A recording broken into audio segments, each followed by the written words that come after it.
Hello சினிமாலே viewers. இன்னைக்கு சினிமாலே டியூனப்ல நாங்கள் பார்க்க போகிறது சைரன் அப்படின்ற படத்தோட ஒஃபிஷியல் ட்ரெய்லர் வந்து வெளியாகியிருக்கு. அது எப்படி இருக்குது அப்படின்னு சொல்லி நாங்கள் பார்க்கலாம். இந்த படம் பார்த்தீங்க சொன்னால் ஜெயம் ரவி அவருடைய முக்கியமான படமாக வந்து வெளியாக போகுது அப்படின்றது இந்த ட்ரெய்லர் பார்த்தோன்னே தெரியுது. இந்த படத்தை பார்த்தீங்க சொன்னால் ஆண்டனி பாக்கியராஜ் வந்து இயக்கி இருக்கிறாரு. ஒரு ஆக்ஷன் த்ரில்லராக வெளியாக இருக்கிற படம் தான் இந்த படம். இந்த படத்துக்கு ஜிவி பிரகாஷ்குமார் வந்து இசையமைச்சிருக்கிறாரு. ஸோ பிஜிஎம்மில் பார்த்தீங்க சொன்னால் சாம் சிஎஸ் வந்து ஒர்க் பண்ணியிருக்காங்க. ஹோம் மூவி மேக்கர் சார்பில் வந்து சுஜாதா விஜயகுமார் இந்த படத்தை வந்து ப்ரொடியூஸ் பண்ணுறாங்க. ஆக ஜெயம் ரவி, கீர்த்தி சுரேஷ், அனுபமா பரமேஸ்வரன், சாந்தினி தமிழரசன், யோகி பாபு, சமுத்திரக்கனி அப்படின்னு சொல்லி முக்கியமான நடிகர் பட்டாலும் இந்த படத்தை நடிச்சிருக்காங்க அப்படின்றது மிக முக்கியமான விஷயம். இப்போ இந்த ட்ரெய்லர் எப்படி இருக்கு அப்படின்னு சொல்லி நாங்கள் பார்க்கலாம். ஜெயம் ரவி தமிழ் சினிமாவில் தவிர்க்க முடியாத ஒரு ஆர்டிஸ்ட் அப்படின்றது அவருடைய வர இருக்கின்ற படங்கள் எல்லாமே பார்க்கக்குள்ளே தெரியுது. ஏன்னா ஒவ்வொரு படத்துலையும் வித்தியாசமான நடிப்பை வந்து காட்டியிருக்கிறாரு. இதில் வந்து ஒரு சால்ட் அண்ட் பேப்பர் லுக்கில் கொஞ்சம் குண்டாக இருக்க மாதிரி காட்டியிருக்காங்க.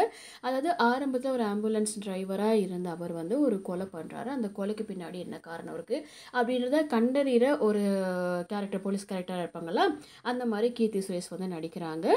ஜெயம் ரவிக்கு பார்த்தீங்க சொன்னால் அனுபமா பரமேஸ்வரன் வந்து ஆல்ரெடி கல்யாணம் ஆயிடுச்சு. அவங்களுக்கு வந்து ஒரு குழந்தை இருக்குது. அதாவது சொல்லுவாங்க, ஒரு ஹாஸ்பிட்டலில் பார்த்தீங்க சொன்னால் ஒரு 4 நிமிஷத்துக்கு முன்னாடி கொண்டு வந்து உயிரை காப்பாற்றிருக்கலாமே அப்படின்னு சொல்லுவாங்க இல்லையா.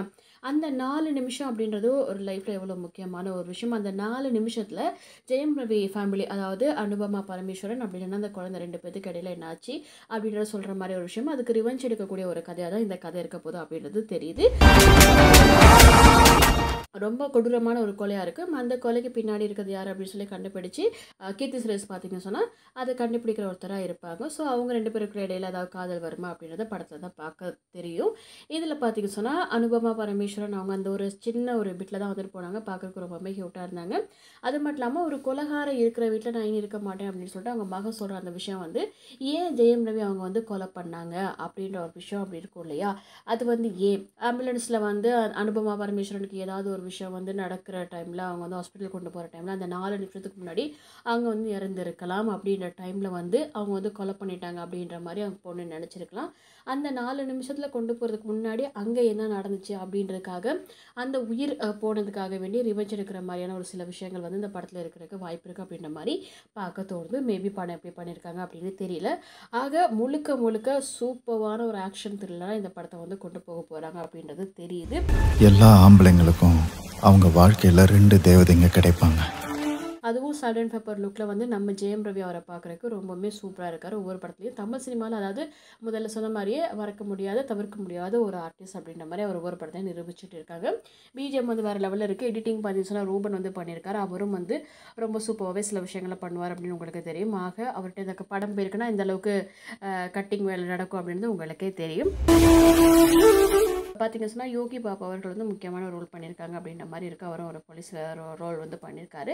ஸோ ஒரு கைதி வந்து சூப்பரான ஒரு கைதியாக, ஒரு கைதி வந்து சிறந்த கைதின்னு சொல்லுவாங்க இல்லையா, கைதிலே சிறந்த கைதி யார் அப்படின்ற மாதிரியும் அந்த ஒரு கைதியாக இருக்கிற ஒருத்தருக்கு வந்து என்னென்ன விஷயங்கள் நடக்குது அப்படின்ற மாதிரி காட்டுற ஒரு படமாக இருக்கும். மொத்தத்தில் கொலை பண்ணலன்னு சொல்லிட்டு நம்ம ஜெயம் ரவி அவர்கள் சொல்லுவாங்க. ஆனால் அந்த கொலை எப்படி பண்ணியிருப்பாங்க அப்படின்றத அவங்க கண்டுபிடிச்சிருவாங்க. கீர்த்தி சுரேஷ் அவங்கள வந்து இந்த கெட்டப்பில் பார்க்குறதுக்கு சூப்பராக பண்ணியிருக்காங்க. அடுத்த லேடி விஜயசாந்தி மாதிரி வந்துருவாங்களா அப்படின்னு தெரியல. பார்க்குறதுக்கு ரொம்ப நல்லாவே இருக்காங்க. அதுக்கப்புறம் ஜிவி பிரகாஷ் அவருடைய சாங்ஸ் வந்து இதில் வந்து இல்லை. அதனால் வந்து அதை பற்றி சொல்ல முடியல. கொலைகார இருக்கிற வீட்டில் நான் இருக்க மாட்டேன்.